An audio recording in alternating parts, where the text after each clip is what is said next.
Hi guys, it's Caleb Wiles here in Indianapolis, Indiana. As you can tell by the scene behind me, it is a pretty snowy weekend here in my hometown. So I've decided to take it easy, spend the day indoors, and catch up on some recent Magic DVD purchases. Today I looked at Past Midnight. It was a DVD set put out by Alakazam Magic featuring the magic and sleight of hand of Benjamin Earl. Starting with Volume 1, it's called Commercial Card Magic. And it features Ben's take on some classic card routines. There's a version of Triumph, for example, where the spectator just names a card. The cards are shuffled face up and face down.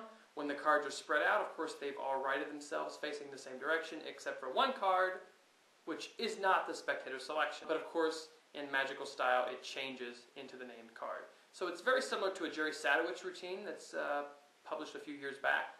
But Ben's got his own little touches and additions to it as well. You'll also see Benjamin Earl show his versions of collectors. There's a couple of versions of that, as well as the Hofzinser Ace problem. So it's things you've seen before, but kind of unique spins. So I think you'll like Volume number 1, Commercial Card Magic. Volume number 2 has to do with gambling routines. And this was not my favorite DVD of the set, but it did include my favorite effect in the whole DVD set. And here's the effect as a spectator would see it. The magician takes out one card, face down, places it into his pocket, no one sees what it is, and then he asks the spectator to name a card. So let's say they named the 7 of spades. Then he asks somebody else, how many hands would you like me to deal for the poker demonstration? So let's say they say 5 hands. He shuffles the cards up, deals out the cards. So now he's got the dealer's hand. He turns over the cards one at a time. And the spectator named the 7 of spades, remember. He turns over and he shows that he's got a 5 of spades, a 6 of spades, an 8 of spades, and a 9 of spades. So in other words, it's a straight flush, almost. It's just missing one card, the card the spectator happened to think of.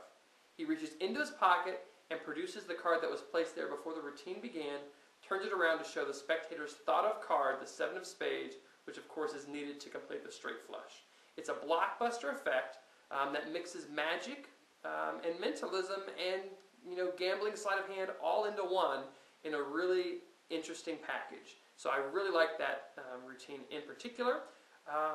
Volume number 3 has to do with psychological card magic, and this was my favorite of the 3 volumes.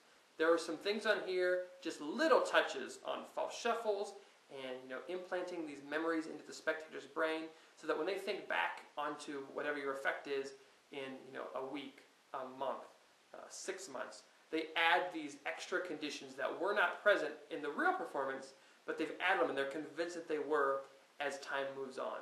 I think you're going to be very impressed. So volume number 3 is my favorite, but all 3 volumes do include some stuff that you're going to enjoy. When I first picked this up, I honestly only picked it up just for the entertainment value of watching a master technician do card magic in his own unique style. I didn't expect to pick up things that I would actually want to use.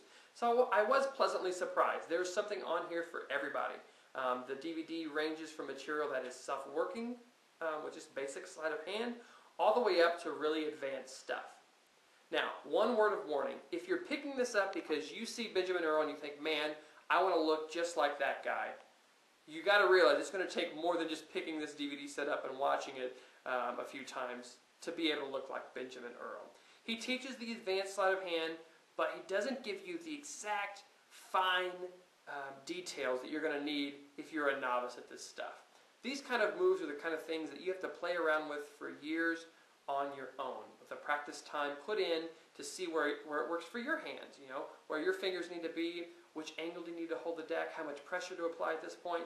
And Benjamin does a good job of explaining it. And if you're familiar with the techniques, you'll understand what he's talking about. But if you're coming in as a straight-up novice and you're trying to learn the false shuffles and the different things that he teaches, I do think you're going to have some issues, or it is going to take more work maybe than you would anticipate.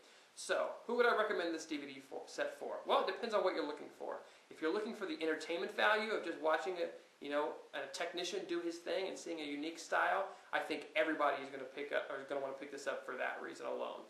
Just to sit back, kick back, and watch a master at work. If you're looking to add some magic from this DVD set into your own repertoire, I still think pretty much everybody is going to be in a good situation there as well. Especially if you're like an intermediate to advanced card guy, you're going to be blown away by some of the ideas and routines in here.